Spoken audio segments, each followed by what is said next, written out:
Valeria avait 8 ans lorsqu'elle devint la dernière enfant de l'orphelinat San Gabriel, non par choix, mais parce que chaque famille qui venait chercher un enfant repartait avec un autre sourire que le sien. De son petit lit près de la fenêtre, elle observait les valises se remplir encore et encore. Elle entendait les pas pressés dans les couloirs, les adieux chuchotés, les promesses de lettres qui n'arrivaient jamais. Et quand le silence s'emparait du bâtiment à la tombée de la nuit, Valeria tenait entre ses petites mains une photo floue d'une femme inconnue.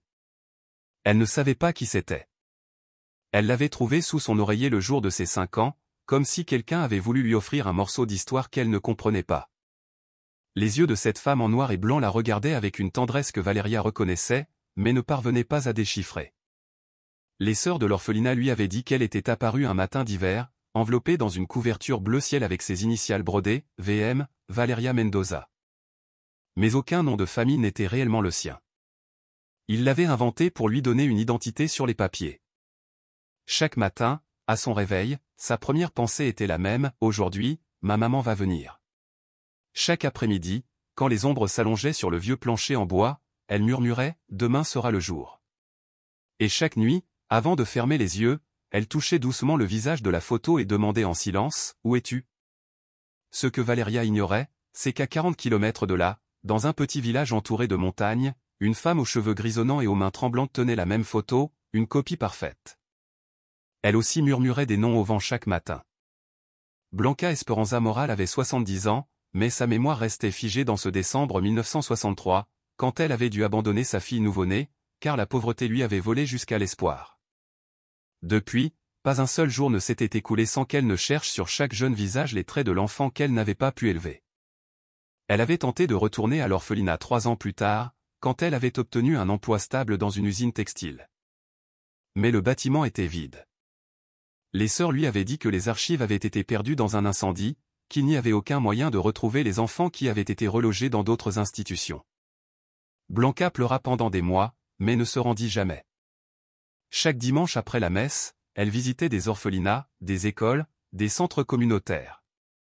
Elle montrait la photo d'elle-même à 22 ans et demandait, « Avez-vous vu une enfant qui ressemble à cette femme ?» La réponse était toujours la même, un sourire compatissant et un silence qui faisait plus mal que les mots. Mais Blanca possédait quelque chose que Valeria ne comprenait pas encore, la certitude inexplicable d'une mère. Elle savait, avec cette intuition qui transcende la logique, que sa fille était vivante, qu'elle respirait le même air, que peut-être quelque part, elle aussi la cherchait. Tandis que Valeria observait la photo avant de dormir, la lune éclairait son visage de telle manière que, l'espace d'un instant, ses traits coïncidaient exactement avec ceux de la femme de l'image, comme si le temps s'était arrêté pour lui montrer la vérité qu'elle ne pouvait pas encore voir. Ce qu'aucune des deux ne savait, c'est que le destin avait déjà commencé à tisser les fils de leur retrouvailles. Cette histoire, que vous êtes sur le point de découvrir avec moi, touche des fibres très profondes de l'âme. Si vous avez déjà ressenti ce vide inexplicable de ne pas connaître votre origine, ou si vous avez été mère et comprenez cet amour qui ne connaît ni limite ni le temps, restez jusqu'à la fin. Aimez si vous sentez déjà que cette histoire va toucher votre cœur. Abonnez-vous pour plus de récits qui guérissent l'âme et racontez-moi dans les commentaires, avez-vous déjà senti que le destin vous devait des retrouvailles? Valeria eut 18 ans, un mardi pluvieux d'avril. Les sœurs de l'orphelinat lui remirent une petite valise, 100 pesos, un certificat d'études primaires et l'adresse d'une pension où elle pourrait rester jusqu'à ce qu'elle trouve du travail. « Que Dieu te bénisse, ma fille, lui dirent-elles. Mais Valeria n'attendait plus de bénédictions, elle attendait des réponses. Elle s'installa dans une chambre étroite de la pension Santa Rosa, dans le plus ancien quartier de la ville. Elle travaillait 6 jours par semaine à nettoyer des bureaux à l'aube et le dimanche, elle lavait le linge des autres dans la cour de Doña Carmen, une femme veuve qui s'était attachée à elle. Mais Valeria n'était pas comme les autres jeunes femmes de son âge. Elle ne parlait pas de petits amis, ni de bals, ni de rêves de mariage. Son monde intérieur était construit autour d'une question constante, pourquoi m'ont-ils abandonné? Elle avait développé une routine quasi obsessionnelle. Chaque après-midi après le travail, elle marchait dans différents quartiers de la ville. Elle ne savait pas exactement ce qu'elle cherchait, mais quelque chose en elle lui disait qu'elle reconnaîtrait la réponse quand elle la verrait. Elle observait les femmes âgées sur les marchés, sur les places, aux portes des églises. Elle cherchait un regard, un geste, quelque chose qui lui dirait « C'est moi, je te cherchais ». La photo floue vivait désormais sur sa table de chevet, appuyée contre un verre d'eau. Chaque matin, elle lui disait bonjour et chaque nuit, elle lui racontait sa journée. C'était sa seule famille. Doña Carmen, qui avait les yeux sages d'une femme qui a beaucoup vécu, l'observait avec tendresse mêlée de préoccupation. « Ma petite », lui disait-elle en étendant le linge au soleil, « parfois les réponses arrivent quand on cesse de les poursuivre si désespérément. » Mais Valeria ne pouvait pas s'arrêter. Son cœur battait à un rythme différent, marqué par l'espoir et la tristesse à parts égales. Un après-midi de décembre, alors qu'elle marchait au marché central, Valeria vit une femme âgée qui s'arrêta devant un étal de fleurs. La vieille femme acheta des œillets blancs et, en se retournant, leurs yeux se rencontrèrent un instant. Valeria ressentit un frisson inexplicable. La femme sourit avec nostalgie et s'éloigna, mais quelque chose dans ce regard lui sembla familier. C'est Blanca, mais aucune des deux ne le sait encore. Pendant ce temps, à 40 kilomètres de là, Blanca avait transformé sa petite maison en un sanctuaire de recherche. Les murs étaient couverts de cartes de la région, de listes d'orphelinats, de numéros de téléphone d'assistantes sociales à la retraite, de coupures de journaux sur des retrouvailles familiales. Sa routine avait aussi quelque chose d'un rituel sacré. Chaque vendredi, elle prenait le bus pour différents villages et villes. Elle portait toujours le même sac en tissu usé avec des copies de la photo et une description manuscrite, « Je cherche ma fille », née le 15 avril 1945, confiée à l'orphelinat San Gabriel. Cheveux châtain foncé, yeux verts, petite tache de naissance sur l'épaule droite. Les années avaient entièrement argenté ses cheveux et creusé de profondes rides autour de ses yeux, mais sa détermination restait intacte. Elle avait économisé chaque sou pendant des décennies pour financer cette recherche qui semblait infinie. Sur sa table de cuisine, elle avait 3 carnets remplis d'adresses, de noms, de pistes qui ne menaient jamais nulle part. Mais elle avait aussi autre chose, des lettres, des centaines de lettres manuscrites adressées à sa chère Valeria. C'étaient des lettres qu'elle n'avait jamais envoyées parce qu'elle ne savait pas où les envoyer. Des lettres où elle racontait son enfance qu'elle n'avait jamais partagée, des anniversaires qu'elle célébrait seule, des Noëls où elle mettait une assiette supplémentaire sur la table au cas où. « Ma belle enfant », commençait-elle toujours, « aujourd'hui tu as 15 ans et je fais ton gâteau préféré, même si je ne sais pas quel est ton gâteau préféré. J'imagine que tu aimes le chocolat parce que moi, je l'aimais à ton âge. J'imagine que tu es grande parce que ton père était grand. J'imagine que tu es forte parce que tu as dû l'être. » Dans une de ses lettres, Blanca avait dessiné au crayon un portrait de ce à quoi elle imaginait que Valeria ressemblerait à 20 ans. Sans le savoir, elle avait réussi à saisir avec une exactitude étonnante les traits de sa fille. Une nuit d'hiver, Blanca était en train d'organiser ses carnets quand elle trouva une adresse qu'elle avait copiée des années auparavant, Pension Santa Rosa, quartier centre, ville. Elle ne se souvenait plus d'où elle avait tiré cette information, mais quelque chose la poussa à garder ce papier dans sa poche. Le lendemain, elle décida qu'il était temps de visiter cette pension. Blanca Esperanza Moral avait 22 ans quand son monde s'effondra comme un château de cartes. C'était en 1945 et elle venait d'arriver de la campagne à la ville avec son mari Eduardo, cherchant une vie meilleure. Il avait trouvé du travail dans une usine métallurgique et elle nettoyait les maisons de familles aisées. Ils vivaient dans une chambre louée derrière une boulangerie, mais ils étaient heureux. Ils attendaient leur premier enfant. Eduardo la quitta quand Blanca était enceinte de 8 mois. Il partit un lundi matin pendant qu'elle dormait.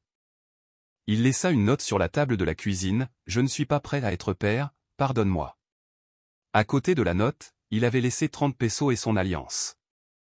Blanca ne pleura pas ce jour-là. Elle n'avait pas le temps pour les larmes. Elle avait un bébé qui grandissait en elle et aucune chance de l'élever dignement.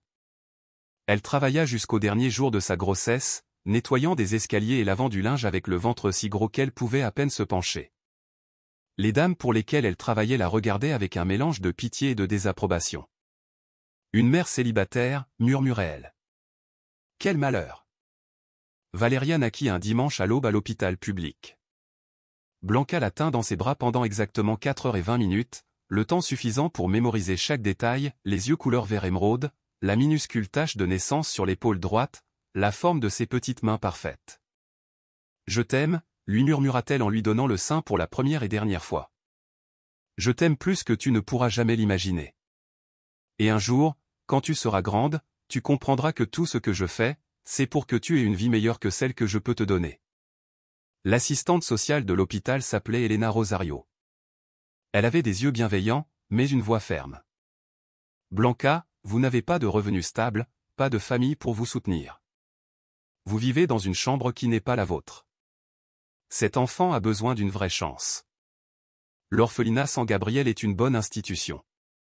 Les sœurs s'occupent bien des enfants et de nombreuses familles y vont pour adopter. Avant de confier Valeria, Blanca fit quelque chose qui allait changer pour toujours le cours de leur vie. Elle prit la seule photo qu'elle avait d'elle-même, un portrait qu'elle avait fait le jour de son mariage, et la coupa en deux. Une moitié, elle la mit près de son bébé dans la couverture, l'autre moitié, elle la garda. Ainsi, pensa-t-elle, un jour, nous pourrons réunir les deux parties. Elle ne savait pas que cette photo arriverait des années plus tard entre les mains de Valeria, qui la conserverait sans comprendre qu'il s'agissait de la moitié d'un cœur brisé. Blanca rendit visite à sa fille en secret pendant les 3 premières années. Elle se tenait à la grille de l'orphelinat les dimanches après-midi et observait les enfants jouer dans la cour. Elle reconnaissait Valeria immédiatement, c'était la plus petite, la plus silencieuse, celle qui regardait toujours vers la rue comme si elle attendait quelqu'un. Un jour, se promettait-elle, quand j'aurai un meilleur travail et ma propre maison, je reviendrai te chercher. Mais quand elle finit par obtenir une stabilité économique, l'orphelinat avait fermé. Les archives avaient été perdues dans un incendie et les sœurs qui se souvenaient de Valeria avaient été transférées dans d'autres institutions, impossibles à localiser. Pendant ces années de recherche désespérée, Blanca développa une habitude étrange.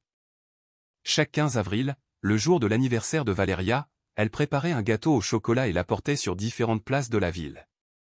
Elle s'asseyait sur un banc et le partageait avec des enfants inconnus, imaginant que peut-être, d'une certaine manière, sa fille mangerait aussi du gâteau ce jour-là. Les voisins pensaient qu'elle était un peu folle, mais elle ne cessa jamais de le faire. Pendant des décennies, Blanca devint la détective de sa propre histoire. Elle apprit à lire les archives publiques, à poser des questions dans les bureaux gouvernementaux, à rechercher des documents dans différentes villes. Sa maison se remplit de dossiers et de chemises organisées par date avec chaque piste qu'elle avait suivie. En 1960, elle fut sûre d'avoir trouvé Valeria. Une adolescente de 15 ans qui travaillait dans une boulangerie avait les mêmes yeux verts et les cheveux châtains.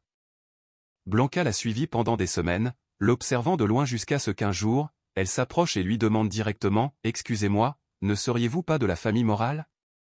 Vous ressemblez incroyablement à une fille que j'ai connue il y a des années. » Valeria sentit son cœur s'arrêter, mais quand elle demanda plus de détails, la vieille femme secoua la tête. « Non, non. En vous voyant de plus près, je me suis trompée. Pardon de vous avoir dérangé. » En 1968, elle reçut un appel téléphonique qui la fit courir à l'autre bout de la ville. Une infirmière à la retraite assurait avoir travaillé à San Gabriel et se souvenir d'une enfant nommée Valeria. Mais quand elles se rencontrèrent, la femme ne put lui donner d'informations concrètes, seulement des souvenirs vagues qui auraient pu être ceux de n'importe quel enfant. Sur sa table de chevet, Blanca gardait un chapelet qui avait appartenu à sa mère. Chaque perle représentait une prière pour Valeria. Elle l'avait récité tant de fois que les perles de bois étaient usées par le frottement de ses doigts. Et il y avait une perle spécifique, celle du centre, qu'elle touchait toujours quand elle se sentait sur le point d'abandonner. Ce que Blanca ignorait, c'est que Valeria, à 40 km de là, avait développé la même habitude avec la photo floue. Chaque nuit, elle la touchait avant de dormir, comme si c'était une amulette. Deux femmes, une même blessure, le même amour désespéré se cherchant à travers le temps. Et le destin, patient et silencieux, commençait enfin à raccourcir la distance entre elles. Le 15 avril 1985, Valeria fêta ses 40 ans. C'était un lundi gris, un de ces jours où la ville semblait vêtue de nostalgie. Elle était passée de nettoyer des bureaux à travailler comme couturière dans un petit atelier textile du quartier. Elle avait des mains habiles et un œil précis pour les détails, mais son cœur continuait de vivre au même endroit, à la recherche de réponses qui ne venaient jamais. Doña Carmen avait déjà 70 ans et était devenue comme une mère adoptive pour Valeria. Ce matin-là, elle lui prépara un café fort et du pain sucré. « 40 ans, ma petite, lui dit-elle en remuant le sucre. Il est temps que tu cesses de chercher des fantômes et que tu commences à vivre ta propre vie. » Mais Valeria ne pouvait pas lui expliquer qu'il ne s'agissait pas de fantômes, il s'agissait d'un besoin viscéral, comme le besoin de respirer. Elle ne pouvait pas construire une vie propre sur la base d'une histoire incomplète. Cet après-midi-là, comme chaque année pour son anniversaire, elle décida de faire quelque chose de différent.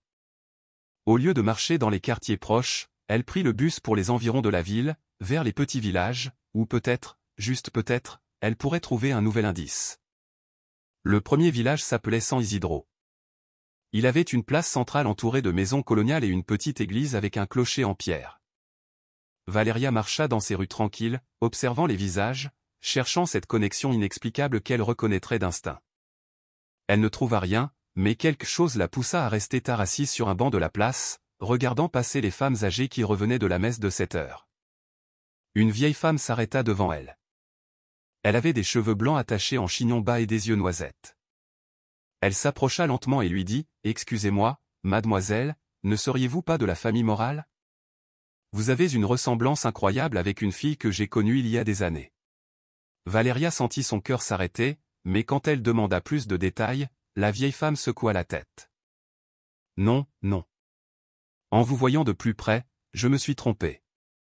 Pardon de vous avoir dérangé. » Tandis que Valeria rentrait à la ville dans le dernier bus de la nuit, sans savoir pourquoi, Blanca se réveillait d'un rêve extraordinaire. Elle avait rêvé d'une jeune femme d'environ 40 ans, assise seule sur la place de San Isidro. La femme avait les yeux verts et les cheveux châtains attachés et pleurait silencieusement en observant l'église. Dans le rêve, Blanca s'approchait et lui disait « Je t'ai cherché toute ma vie. » Blanca se réveilla le cœur battant.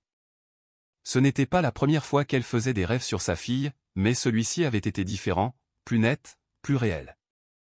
Elle se leva, enfila sa robe de chambre et se dirigea vers la table de la cuisine, où elle avait étalé toutes ses cartes et listes.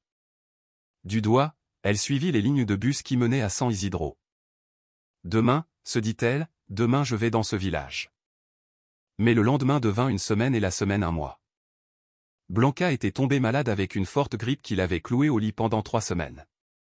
Quand elle se rétablit, le printemps était arrivé et le rêve de San Isidro était devenu flou dans sa mémoire. Cependant, quelque chose avait changé en elle, une nouvelle urgence, comme si le temps s'épuisait et qu'elle avait besoin d'accélérer sa recherche. Elle décida de faire quelque chose qu'elle n'avait jamais fait, mettre une annonce dans le journal local. « Je cherche ma fille, née le 15 avril 1945, confiée à l'orphelinat San Gabriel. Cheveux châtains, yeux verts. Son nom est Valeria. Si c'est vous ou si vous connaissez quelqu'un qui pourrait être vous, veuillez contacter Blanca Esperanza Morale. Téléphone 47 892. » L'annonce fut publiée un dimanche dans la section des petites annonces. Blanca acheta 10 exemplaires du journal et les distribua dans différents quartiers de la ville. Cette même nuit, Valeria fit le rêve le plus vivant de sa vie.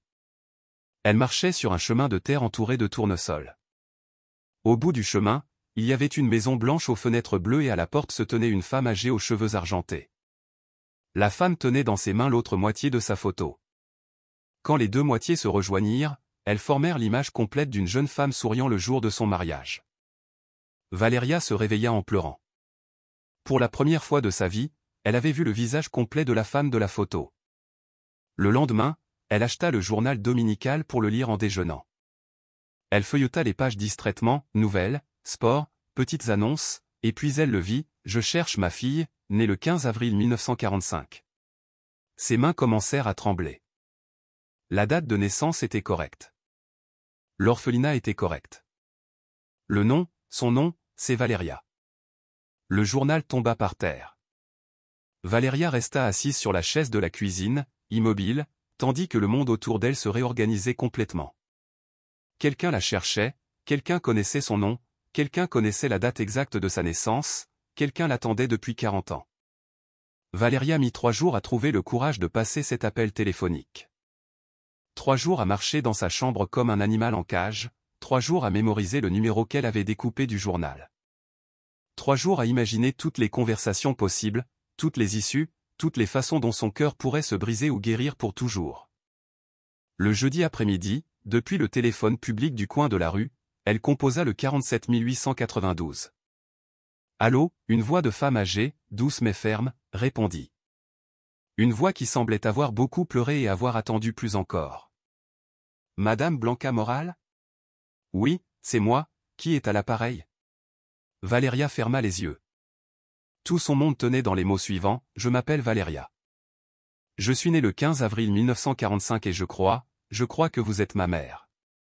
Le silence qui suivit dura environ 5 secondes, mais il sembla durer 5 ans. Puis Blanca commença à pleurer. Mon Dieu, murmura-t-elle. Mon Dieu, mon enfant, ma belle enfant, je t'ai trouvé. Je t'ai enfin trouvé. Vous m'avez trouvé, demanda Valéria d'une voix tremblante. Vous m'avez cherché tous les jours de ma vie, mon amour. Tous les jours depuis que tu avais 4 heures de vie. Les mots restèrent suspendus dans l'air comme des papillons fragiles. Valéria sentit le monde vaciller autour d'elle. Pouvons-nous nous voir, murmura-t-elle finalement. Oui, mon enfant, oui, s'il te plaît, demain, où tu veux.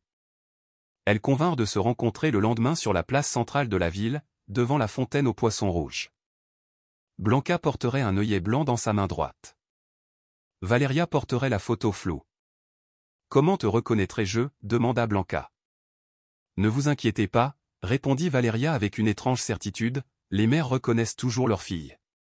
Quand elle raccrocha, Valéria resta immobile pendant plusieurs minutes. Les gens passaient autour d'elle. La vie continuait son cours normal, mais pour elle, le monde venait de changer pour toujours.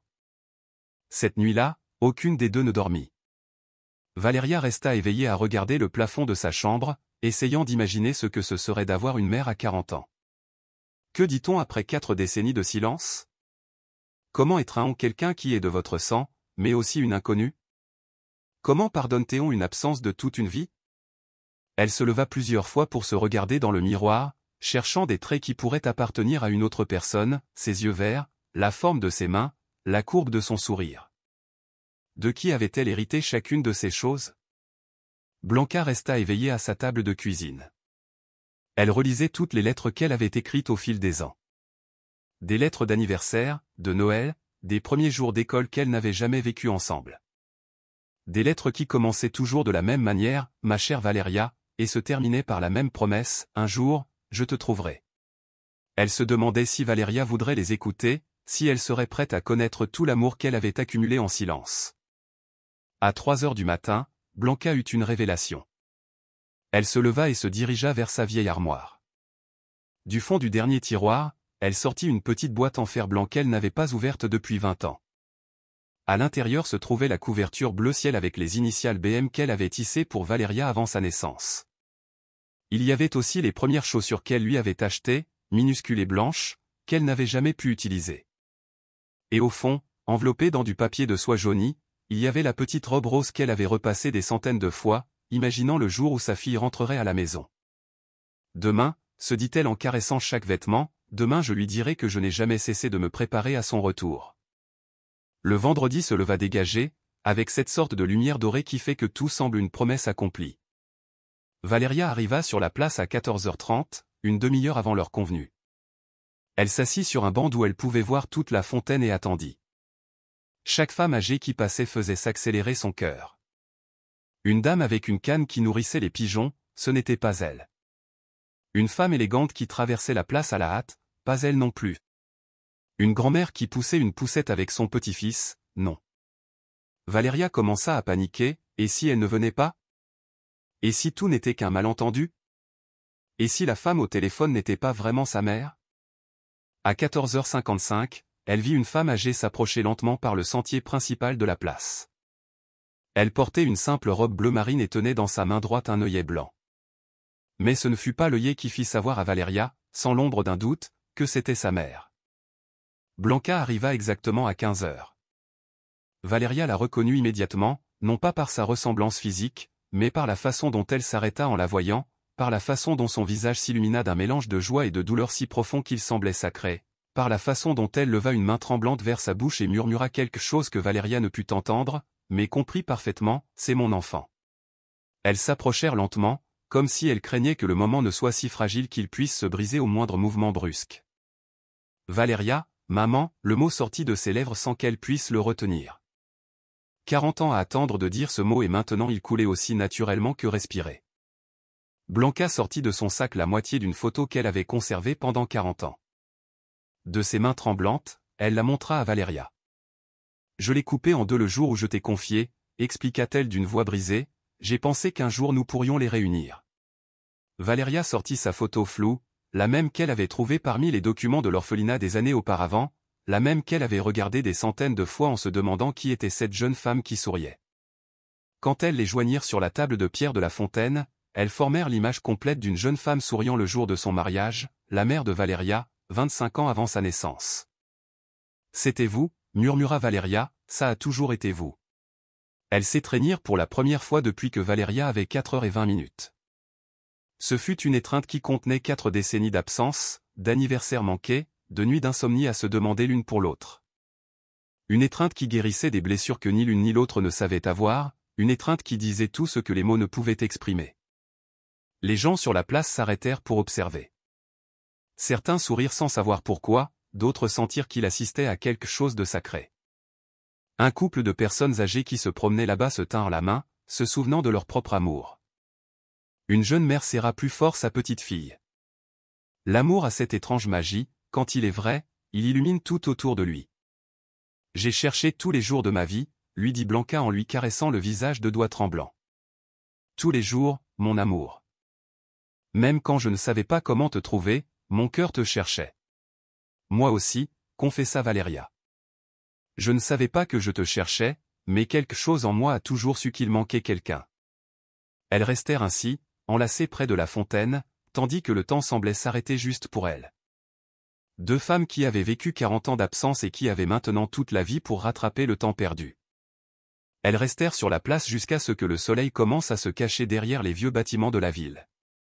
Elles parlèrent de tout et de rien, des années perdues et des moments qu'elles auraient désormais devant elles.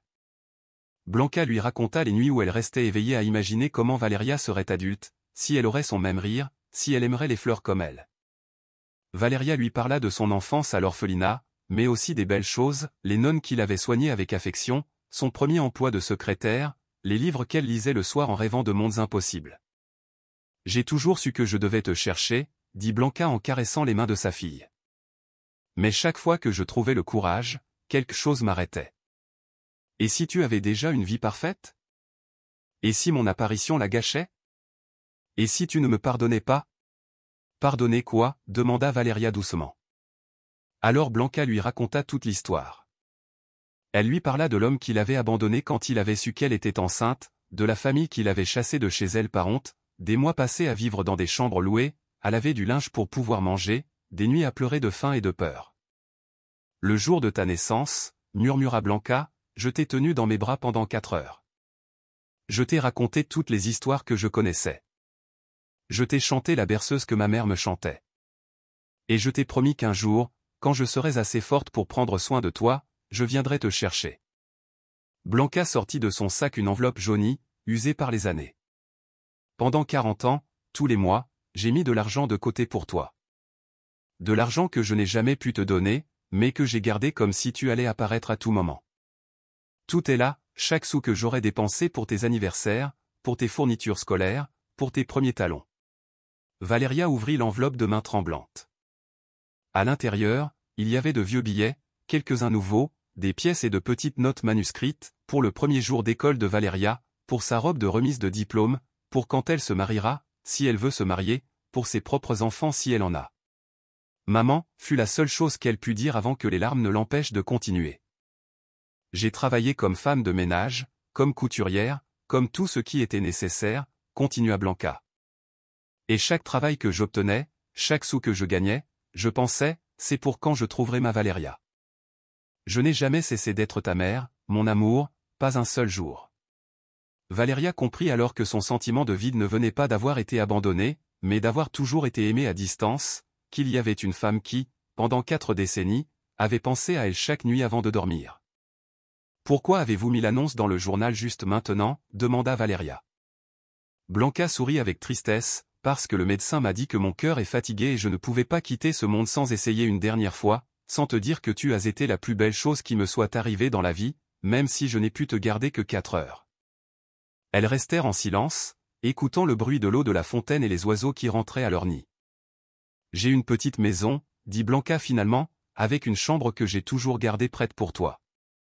Elle a une fenêtre qui donne sur le jardin où je cultive des œillets blancs. Voudrais-tu venir avec moi? Valeria regarda cette femme qui avait été sa mère avant même sa naissance, qui avait été sa mère à distance, qui avait été sa mère même quand elle ne le savait pas. Oui, maman, je veux rentrer à la maison avec toi. Quand elles se levèrent pour partir, Valéria remarqua quelque chose sur le sol près de la fontaine. C'était un œillet blanc qui était tombé du bouquet que Blanca avait apporté. Elle le ramassa et le mit dans les cheveux de sa mère. « Pour que tu n'aies plus jamais apporté de fleurs pour me reconnaître, lui dit-elle. Maintenant, je sais qui tu es. » Elles marchèrent bras dessus bras dessous dans les rues de la ville, tandis que le coucher de soleil les baignait d'une lumière dorée. Deux femmes qui avaient attendu 40 ans pour rentrer ensemble à la maison. Les gens qui les voyaient passer ne savaient pas pourquoi, mais quelque chose dans leur façon de marcher, dans la façon dont elles se regardaient, les faisait sourire, comme s'il assistait à un de ces miracles silencieux qui se produisent quand l'amour retrouve enfin son chemin. Cette nuit-là, Valéria dormit pour la première fois dans la chambre que sa mère avait gardée prête pendant 4 décennies. Sur les murs, il y avait des photographies de tous les âges que Blanca avait imaginés pour elle. Des dessins de ce à quoi elle pensait qu'elle ressemblait à 5 ans, à 15 ans, à 25 ans. Et sur la table de chevet, une note qui disait « Bienvenue à la maison, ma belle enfant. Que tes rêves cette nuit soient aussi doux que tous ceux que j'ai eus avec toi pendant toutes ces années. » Pour la première fois de sa vie, Valéria sut exactement qui elle était et d'où elle venait. Elle était la fille de Blanca Morale, la femme qui n'avait jamais cessé de l'aimer, pas même un jour, qui à l'aube du samedi, quand elle se réveilla dans ce lit qui sentait la lavande et l'espoir accompli, comprit que certaines promesses prennent 40 ans à se réaliser, mais quand elles le font, elles valent chaque larme, chaque nuit d'insomnie, chaque jour de recherche. Car l'amour maternel ne connaît pas le temps, il ne connaît que le chemin du retour à la maison. Et ainsi, chères âmes, nous arrivons à la fin de cette histoire tissée de recherches silencieuses, de promesses qui transcendent le temps et d'un amour maternel qui ne renonce jamais. Une histoire qui nous rappelle que le véritable abandon n'existe pas quand l'amour est en jeu, que parfois ce que nous interprétons comme un rejet est en réalité le plus grand sacrifice que quelqu'un puisse faire pour nous. Y a-t-il eu un moment qui vous a profondément ému? Est-ce quand Valéria a découvert qu'elle avait été aimée à distance pendant 40 ans, ou peut-être quand Blanca a révélé l'enveloppe avec tout l'argent qu'elle avait économisé mois après mois pour une fille qu'elle ne savait pas si elle reverrait? Nous serions ravis de vous lire dans les commentaires. Vos mots sont un réconfort pour ceux qui ont besoin de se sentir accompagnés dans leur propre quête. Sur cette chaîne, nous célébrons les histoires qui guérissent, le pouvoir d'un amour qui attend sans garantie, la force d'une mère qui n'a jamais cessé d'être mère, même en silence. Et ce genre de retrouvailles qui nous rappelle que certains destins sont plus forts que le temps. Merci d'être resté jusqu'ici, de vous être laissé toucher par cette histoire de Valéria et Blanca, de partager votre ressenti, de faire partie de ce coin où les miracles du cœur comptent aussi. Si ce récit a étreint votre âme, laissez-nous un like et abonnez-vous. Chaque semaine, de nouvelles histoires qui fleurissent quand nous en avons le plus besoin. Vous serez toujours les bienvenus ici. Nous nous retrouverons juste quand votre cœur en aura besoin.